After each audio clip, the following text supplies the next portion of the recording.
But for a child with severe special needs, they might never be independent. So guardianship can be put in the divorce decree. So you don't have to go back a second time. Hello, everyone. I'm Vicki Townsend. I'm the president of Divorce Right. And today we have a very special guest on a very special topic that is near and dear to my heart. Today, we are going to be talking about special needs families and the impact in the HR community. So this is the key insights for HR to know about divorce and special needs families. And I hope that you will welcome my guest and friend, Dr. Susan Bernstein. She is an experienced certified divorce coach and certified high conflict divorce coach. She earned her bachelor's, master's, and doctorate in education, leadership, and child development, and was a school teacher, administrator, and college professor.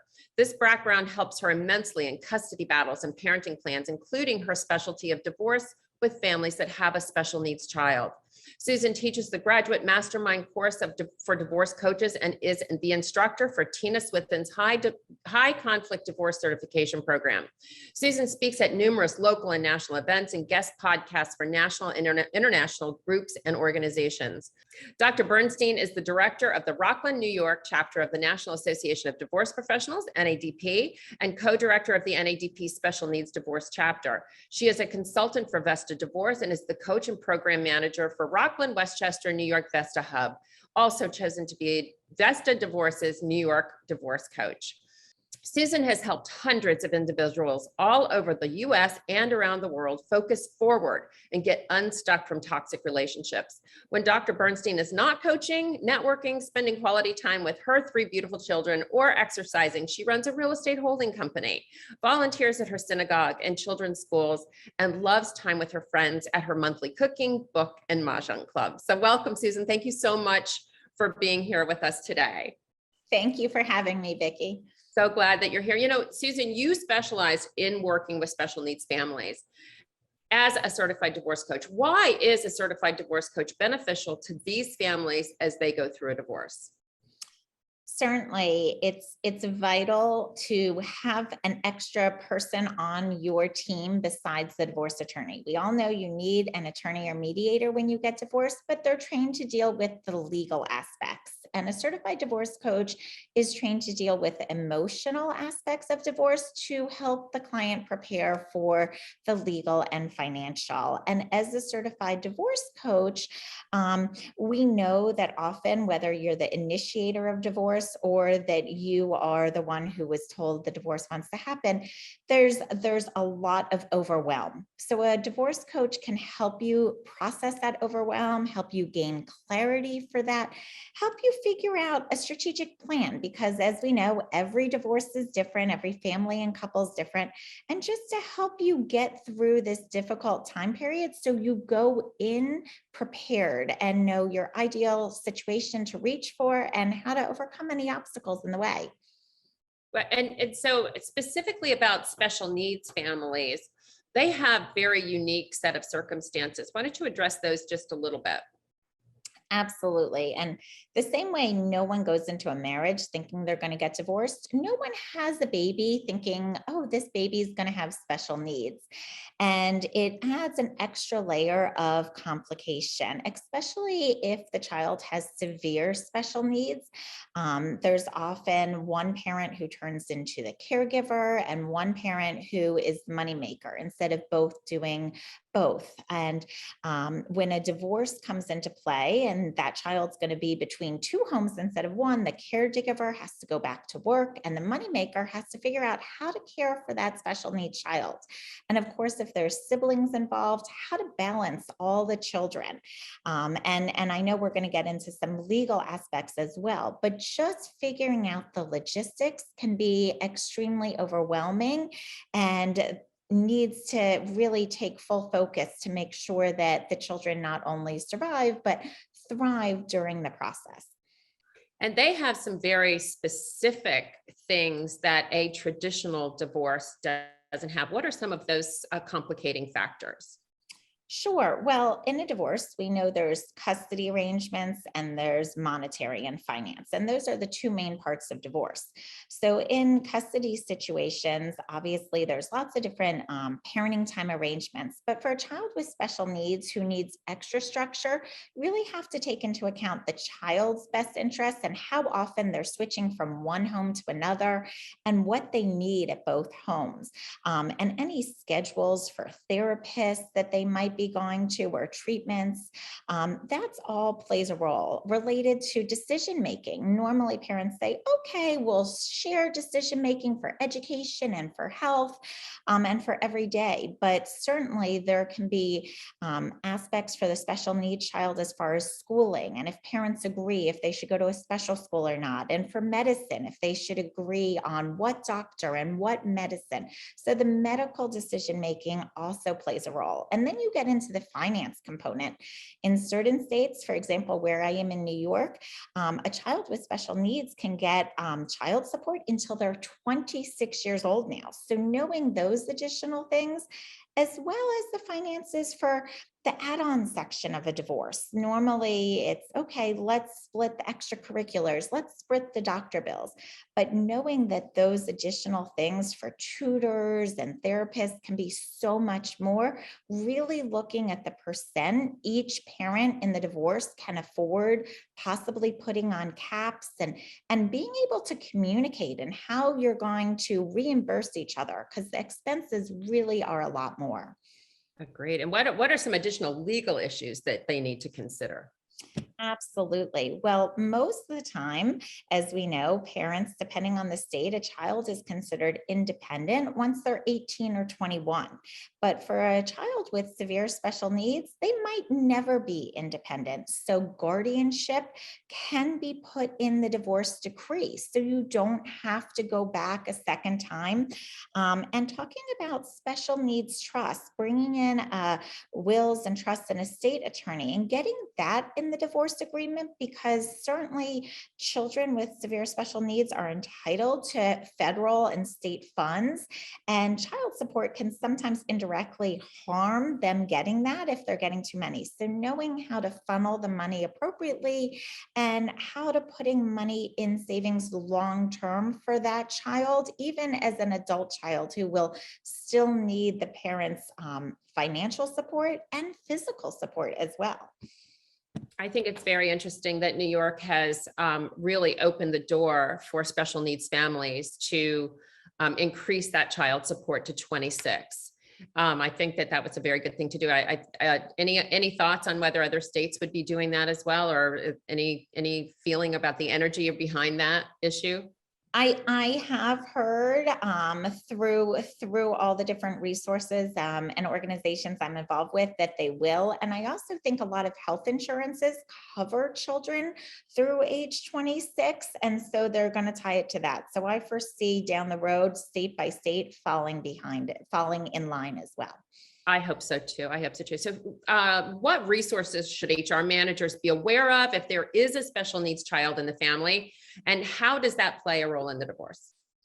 Absolutely. And for HR to recognize this for their employees, whether they have a special needs child or an adult child who is special needs and is still dependent and living at home, knowing that that employee might have to take extra days to take that child to doctor visits or to attend IEP meetings at schools, making sure there's family medical leave there, understanding the employee needs it, but also for their child as well. Understanding the extra wear and tear that that employee is dealing with at home, to trying to, it's almost like a home health care aide in some of these situations. So they have a full day of work and they don't get to go home and turn on the TV and relax. They get to go home and fully take care of that child. So knowing that burnout is high and understanding that if if the company has a picnic and a company baseball game and invites families to join, that maybe what is accessible for a child with special needs if they're coming, or knowing what adaptations they can have at these family events as well. And knowing, I know a lot of companies help provide legal resources, knowing the additional legal resources they'll need, like possibly that trust and estate attorney, possibly attorneys if they're struggling with the school district, education attorneys to help those families get the best needs so that their focus can be on the job, knowing that their child at home has the best situation. And I know that's a win-win because they want their employees to be focused. And when everything is smooth at home, they are focused. Exactly. When they feel supported, they know that they can relax and focus on their work. They don't have that concern. So what tips do you have for people in high conflict divorce situations where there is a special needs child? Because I know that that is an issue in some of these families. Absolutely. The tensions run high, and it is extremely hard when there's not an amicable situation and communication is not going back and forth. So, there are many tips. One is pre divorce, helping that client in advance prepare for the divorce, get their financials in order, think about, maybe getting the child a therapist, prior to filing for divorce. So, there's other experts involved during the divorce, understanding that, they are mentally and physically drained and being there, understanding that probably their paychecks are going to legal fees, and they might feel that they need a bonus or they need to ask for a raise during that time period, and seeing what funding is available and helping them have backup plans. When you're dealing with a high conflict person, a lot of times you think, okay, we're going to do this, but you need a plan B, a plan C, a plan D, because they're high conflict, they're unpredictable. They also will sadly put your client potentially in a haze, and trying to figure out what is being manipulated and what is right and what is wrong, and helping them gain clarity so they can focus.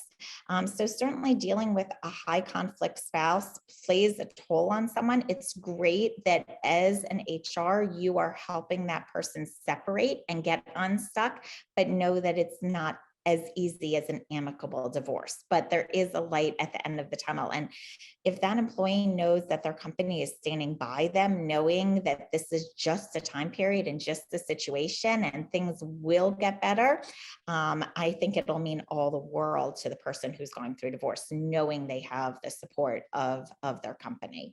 I agree. I agree 100%. So we always like to end these podcasts with 3 tips for HR. So I want to have 3 tips for HR to understand and help, related to divorce with special needs children in their organization. Absolutely. So one tip is to just understand the extra stress of people going through divorce with a special needs child, and that the time at home is not per se relaxing, that they don't have that downtime that another employee might, who has no children or who has children who can be more independent. So understanding what their home life looks like and that lifestyle. The second tip is understanding the limitations they have, and that they might not be able to always do work at home between 5 and 8. They might be able to go home and after 8 o'clock get to their work, but knowing what additional commitments they have at home. And the third tip is knowing that even though their child has hit that emancipation age of 18 or 21, that they might still be dependent and still be at home. So recognizing, okay, they have an older child, but that older child still needs care like a younger child would be the third tip. So if an employee has those insights in mind and communicates to that employee, we get what's going on and we are here to support you, and it will make all the difference. That employee will really be loyal to that company for really understanding what's going on. And Susan, thank you for that. And before we go, I want to, the reason reason this is so important, Susan, do you have some of the statistics behind what percentage of citizens here in the United States have special needs children or children on IED programs in the United States? And then speak to the special needs families that go through divorce. What are those statistics? Absolutely. Well, most of us have heard that half the country gets divorced, 50%. But out of families that have special needs children, the research has shown that 80% of families with special needs children will divorce before that special needs child is 21. So it's an extremely high number. So, for a boss to get to know their workers and their employees and get to know what's going on at home and that added stress, and know that they're up against some high numbers. And ideally, these things can be prevented and they can be fixable. So being aware of what's going on. Absolutely. I think that kind of shines a light on how big this problem is and how divorce is impacting.